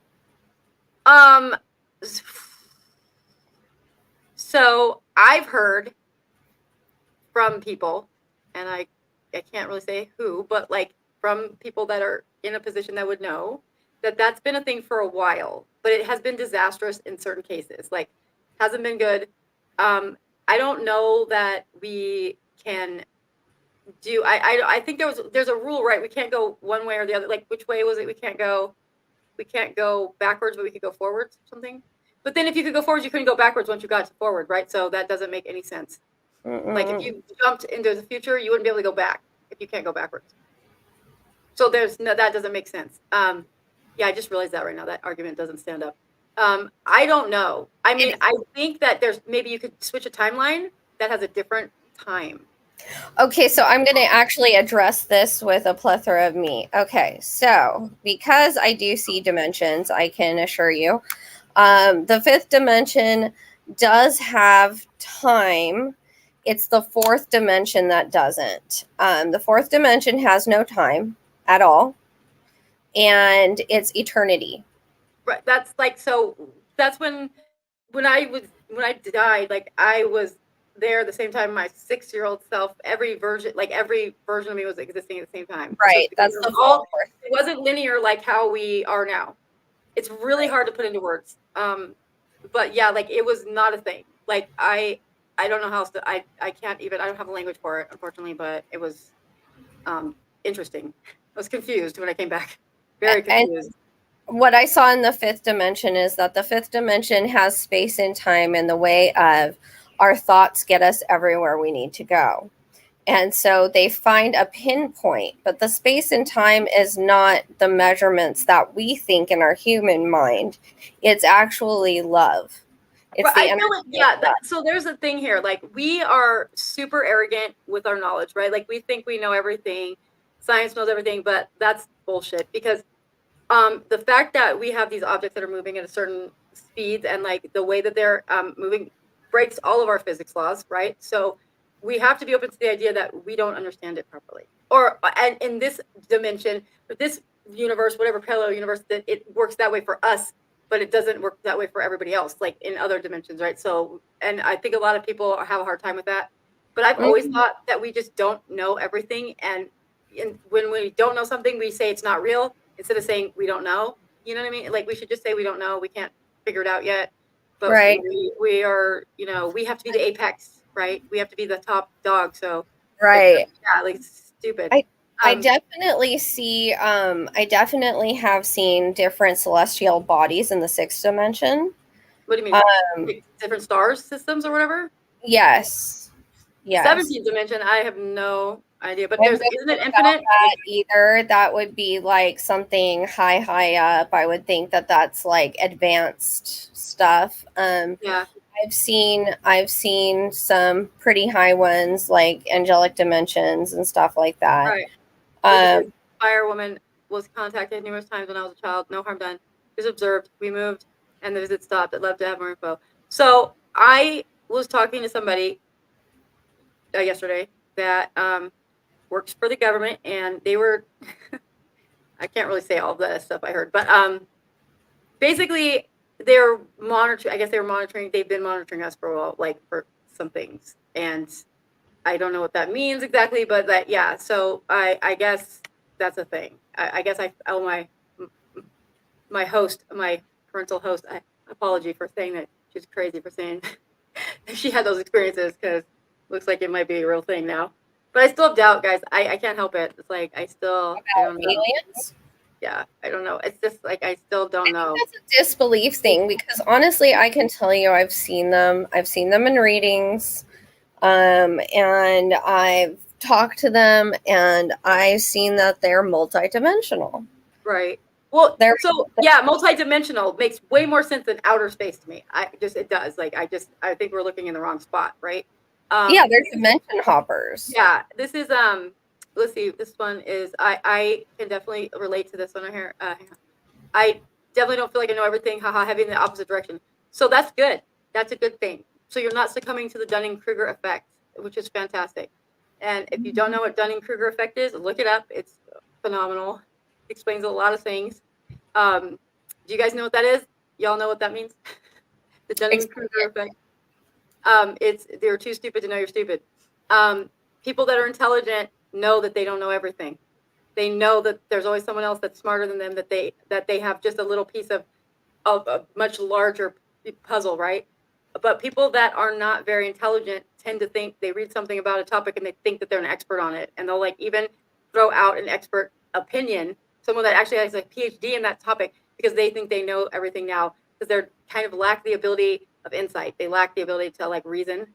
Then that's a thing. So yeah, so it's good to know that you don't know everything. That's actually good. And I sure don't, and I'm going to keep learning until my last breath, because knowledge is always something that should continue to be pursued. Just because you're done with school doesn't mean learning stops, guys, like ever, you know? Yeah, and then, yes. People are dumb, think that they are smart, and the dumb people think they are smart. It means that, like, people that are smart think that they're dumb. Like, actually, they know that they're not smart, right? They question themselves a lot. Yeah, yep. And the analytical this one here, supercharged. This one. When I meditate, sometimes I hear voices, but I can't understand what they're saying. How do I get clarity? Okay.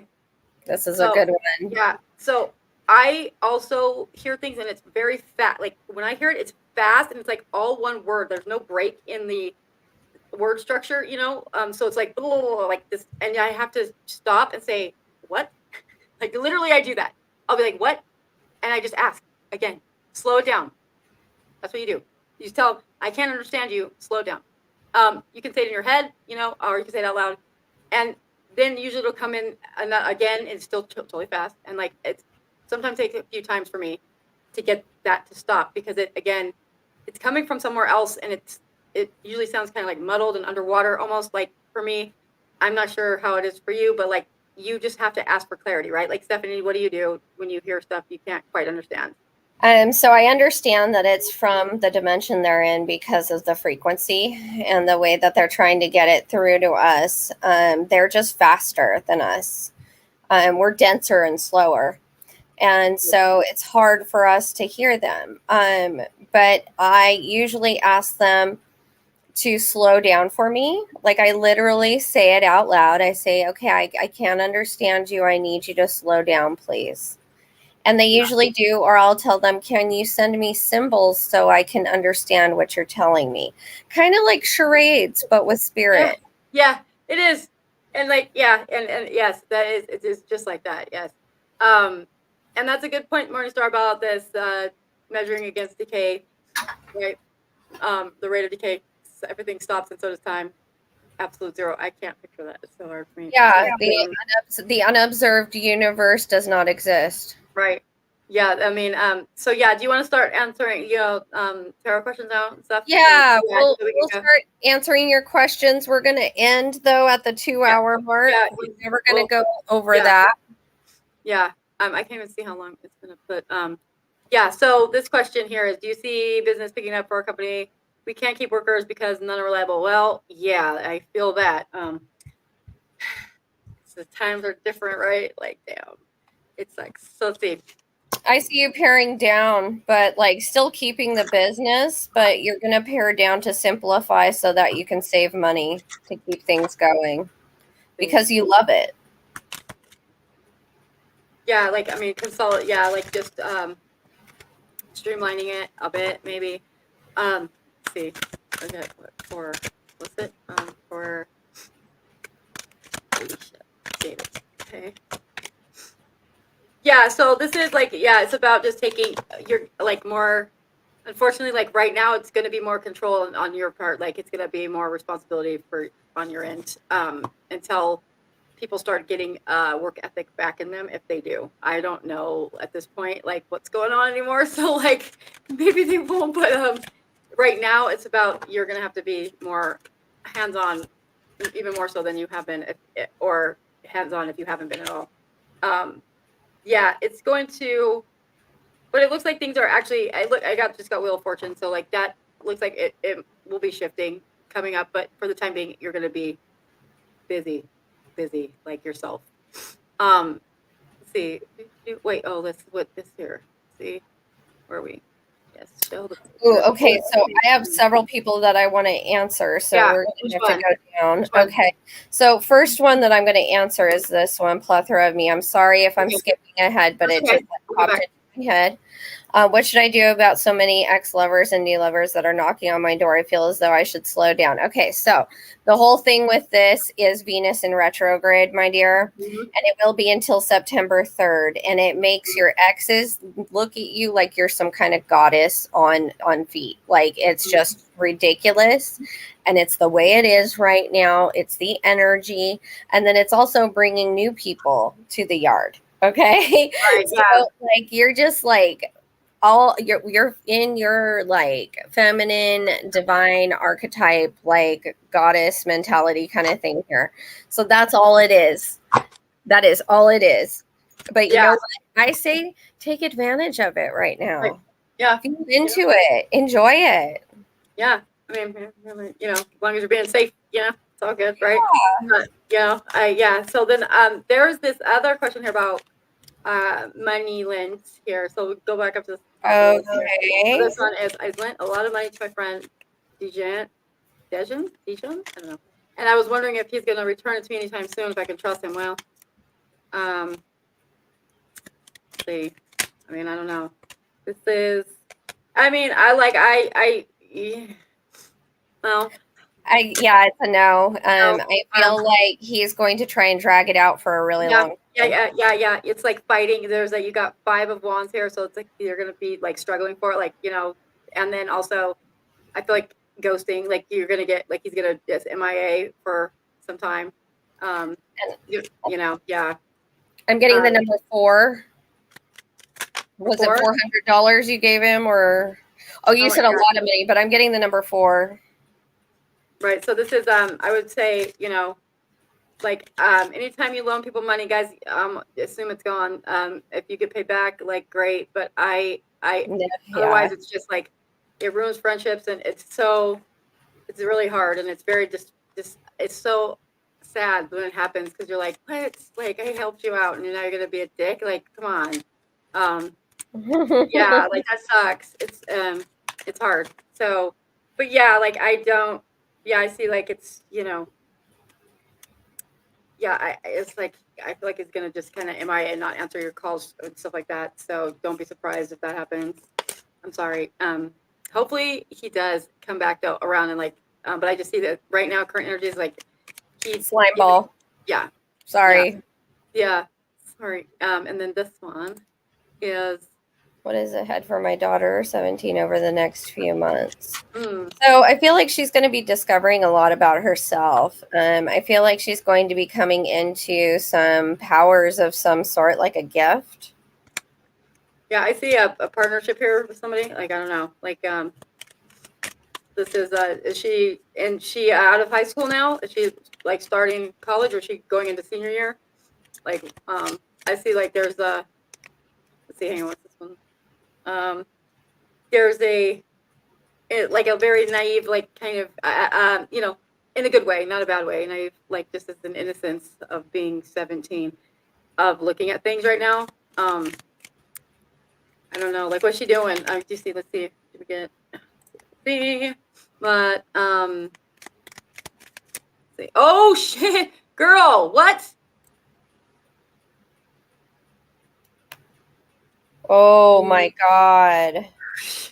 That is Damn. so terrible. Okay. Yeah. Damn. Okay. So, okay. Yeah, that's a lot. You're a good friend. I mean, wow, like that's crazy. Yikes. That's a lot of money. Damn. Yeah, this is I like, yeah, I'm still seeing that. I just pulled again just to check. Like, but it's still like there's something that I feel like you don't know everything about that situation. Like the whatever was borrowed, like borrowed for is not the whole story. Like there's some other stuff that going on. Like that sucks. Like Yeah, I'm yeah, it sorry does. about that. That's So sorry. terrible. Yeah, it is. That's really bad. You might want to go to small claims court if he Well, tries to keep being a weasel. right, but then you can only get what max $10,000 back from small claims court, right? It's I like don't know, but it's better yeah, than nothing. It's just so awful. yeah, that makes me like hurts my heart, honestly. Yeah. Yeah. So you're but back to the question about your daughter, 17-year-old daughter. Yeah, there's a like I think there's some this next year coming up there's I don't know if they have a partner already, but like there's a lot of focus on another person. Like so that's what I'm seeing. So either a new person or the same person is going to be taking a lot of that time up with that. And I saw an actual package gift. So that might be a good thing. It might be, that the person is actually a gift in her life. Yeah, and Genevieve, I know what you're talking about. This happens to me all the time. If I'm vacuuming, if I'm washing dishes and the water's running, like that kind of white noise definitely enhances that as well for me. Yep, I know exactly what you mean. That I definitely feel that. See. Can you connect with your higher self? Yes, absolutely. How do you do that, Stephanie? So there's one of two ways. Either while you're grounding, you can put your feet in the ground in the dirt. Bare feet is preferable. And imagine a cord going from the roots of your feet all the way up your spine, through your back, through your neck, through the top of your head, all the way up through the top of your head to source. And on its way, it's going to hit your higher self. Yeah, that's here's then this one. Like, yeah, you just have to set that intention. Right. Or you can visualize a cord going from your belly button where your solar plexus is. This is good for people who are more intuitive or empathic. You imagine a cord like an umbilical cord coming from your navel all the way up to source. And you can imagine it either golden or silver, whichever you prefer. And it should be energetic and strong to the point where you feel it. And that will be your gut instinct, right? Your energetic truth. And then you use that to connect with your higher self. And then you can get affirmations from feelings in your gut. Right. Yeah. And then also you have to, when you hear that voice in your head, like I said before, and it's like your own voice, that's your higher, like when it's a little, like when it's off topic from what you're thinking and it kind of just blurts in over, like if some thought comes in and it's random and like out of place, that's your higher self. So you need to like acknowledge that. And the more you acknowledge it, the more that you accept it, the more it'll happen. But it's hard sometimes to decipher between imagination and like that because it's in our own voice, right? So just you'll know though, there's definitely a difference. Definitely a difference. Let's see. This one is I feel like there's something with my show. Did you get Kevin's though? First he asked about. Sorry. I'll let you address that one, and I can address Wizard. Okay, sorry, Kevin. Sorry about that. Let's see. All right, is your wife? Are you gonna move? Waiting for PA school. Okay. Let's see.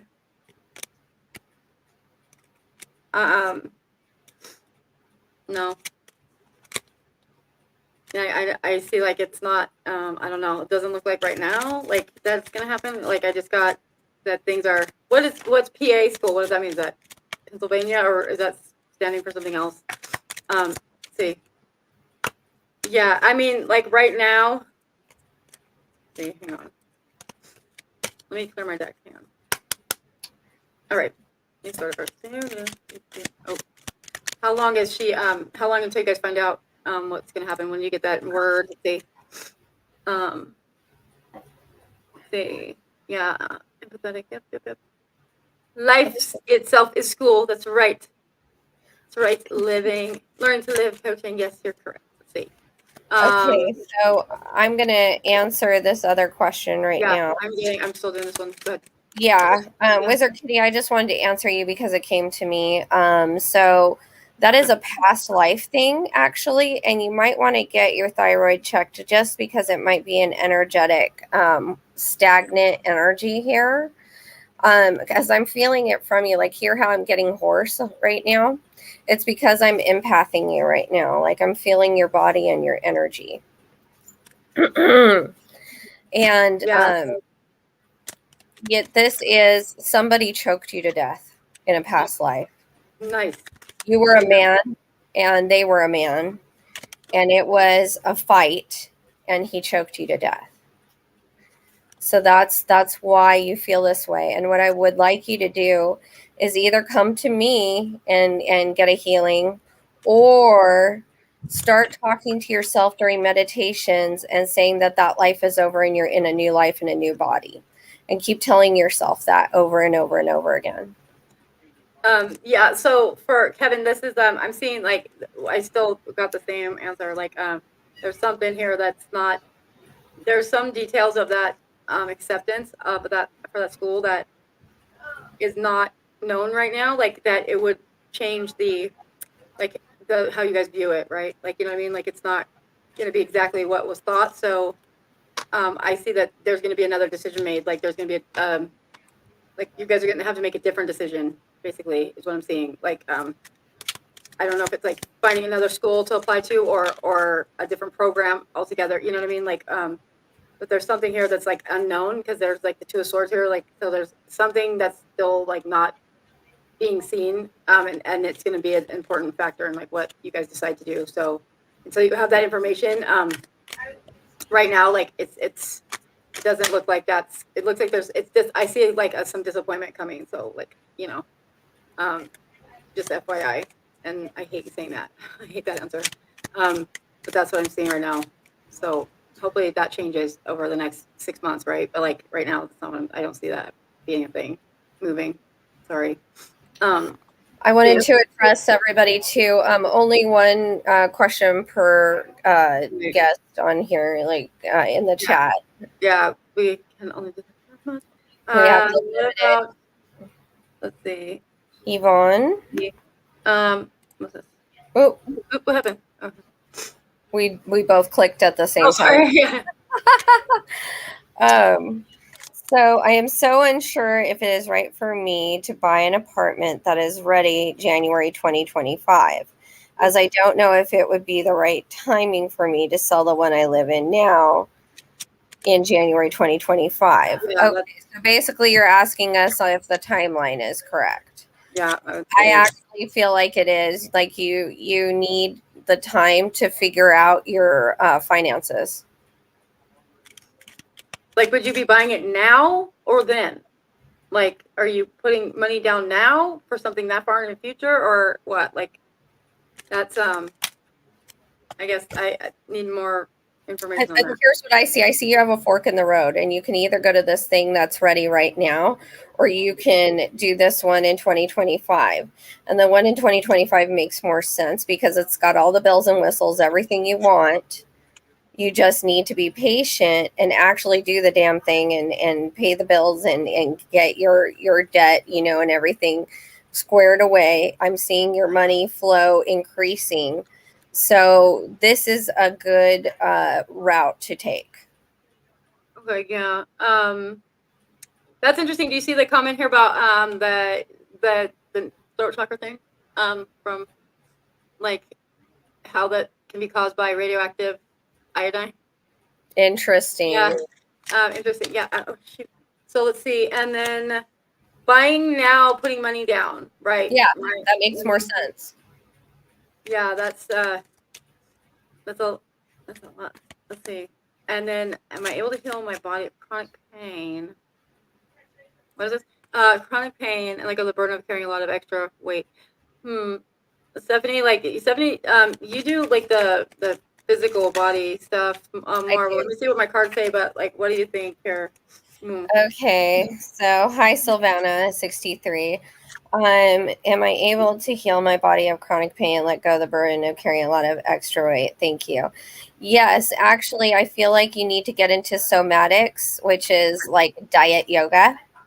It will release trauma from your body that you need to release. It looks like you're holding a lot in your abdomen. Right. I'm Yeah. seeing like issues with dietary stuff, like your stomach aches, um, different like gut issues. Right. And it looks like it has everything to do with inflammation. So I would really look at your diet. And also, I want you to go to the doctor actually and get a blood test for your ANAs and make sure that they're not positive. Right. I mean, I see that this is stemming back from like a long time ago. This is like you need to revisit some stuff from before, like, and process that out. Like that stuff's all stored in the nervous system. It's stored in the body, right? And you need to do some healing with that. So if you haven't done therapy already, that's the first step there, like therapy, and then eventually progressing into like some shadow work, right? But it needs to be. You need to kind of shine a light into where it's hidden. Like you got to bring some things to the surface, to the light, to get rid of them. You don't have to relive the experience, but you do need to like acknowledge the things that have happened. Like that's important. But yeah, like you can get rid of it as long as if it's caused by trauma and stuff like that, then yes, but it's not fast, it's not overnight, and it's not easy. So it is going to be a long process, a long haul, right? Yes. Yeah, but you're worth it. So do it. You're worth it. You deserve to have that freedom from that, right? We don't. Oh, yeah. I had chronic pain and I still do, but not in the same spot. Because I actually went and did somatics for my pelvic floor pain. And I released a whole lot of trauma from before I even had words. And so when you somatically, right, of the body, release this trauma, you're able to overcome the chronic pain. Yeah. That is. And I wouldn't have believed it if I didn't experience it. Yeah. Like I really wouldn't have. I wouldn't be on this path if I hadn't experienced it. Right. I mean, oh, it's okay. Don't run leather of me. Oh, so, no, that's okay. Yeah. So, Yvonne, that all I'm saying is this is just from me seeing a story about this recently that I watched a documentary on it. So I would just say make sure that the company that's building the homes is reputable and doesn't have the history of doing what some housing development people have been doing lately, which is taking deposits of people, right? And then they get the people to like buy the packages to upgrade their homes and stuff. And then right before they're moving in, they say, nope, contract voided. And like now the person doesn't have a house. I literally watched a show about that literally 2 days ago. And it's all happening all over the country. It can happen. Yep. So just make sure that this company doesn't have any pending lawsuits, doesn't have any complaints with the Better Business Bureau, all that stuff. Like do your due diligence before you decide to do anything like that. That is like, and that's just coming from like what I just watched. Like I literally just saw that and I was like, oh my God, how horrible for these people. So just, make sure you got that part of it covered, right? Make sure you read the fine print. Like everyone says that, but this is one of those that you can't mess around with this. You have got to read the fine print. Yeah. Absolutely. So they were big companies. This is happening in Las Vegas area and Arizona.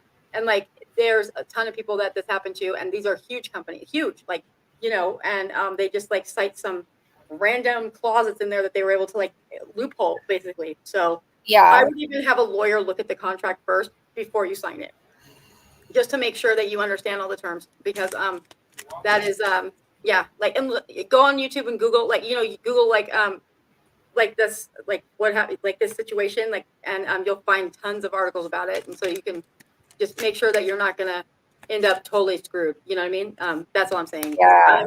I'm like house stuff for me is like it hits a chord with me. Like I, grew up with a mom that was constantly scared we were gonna be homeless, and like that whole anxiety over having a dwelling of my own that has been prevalent in my life. So when I read that from you, I'm like, get nervous. So like it's all like my own bias coming in here, but just do what you will with that, but like I hope that you'll make sure you do your research, let's see, and then I think this one, and then okay, hang on, and then this then. Yes, my partner asked if we were living together. Oh, wait, my living where we are supposed to be now. Oh, okay. Okay. Yes. Yeah. Like you're gonna spend a long time at that address. Like, you know how you use the term forever home? Forever home. I mean, like it could be like if you're meaning the area or the actual home itself, like, I mean, it does look like that this is a stable environment. So whether that's the area or the home itself, like just that town, right? It looks fine, but I don't know, like, I mean, it looks like right now, if you guys have been living together, I don't know how long you guys have been together, but I don't see any immediate moving coming up. So yeah, like, I mean, it looks like you're set right now. Those things, everything can change. And that's the thing, guys, anything can change. Like there's energies that come in and out, right? And like there's variables that we can't control. So, right now that's what it says, but it could change, like in a week, a month, a year, whatever. Yeah, so this is, I mean, right now it looks fine. It looks fine, but it does concern me, like, if you're asking that question, because like I feel like we don't usually ask those questions if we're set, if we're happy, right? Like we ask if we're not, like, so just weigh that like out. 2 years, 5 years together, 2 years here. Okay. So yeah, I mean, like I see for foreseeable future, yes, but you're still here. Yeah, you're still there. I mean, that's a long time these days, right? Like we move a lot. People move a lot. Like I think I moved 6 times in the time between Lucy being born and her 6th birthday. Like that's crazy. Like that's too much. Now I'm here 5 years. I love it. Like no, what am I talking about? 5 years. Like I've been here. Yeah, no, I have. So I moved a lot. Like, yeah, I moved a lot. That's crazy. But yeah, It's really good. It's got your energetic signature on it. I love it. Yeah, I love it here. I do. Yeah. So yeah. Okay. Well, you guys, we're gonna take off now because we're past our time. But we appreciate everybody coming out, and we'll see you guys next week. Okay. And yep. Let us know in the comments what you'd like for us to talk about. Please, like if you have a suggestion, please post it and let us know. Yep. Okay. We would love to hear it. Okay. All right. Bye.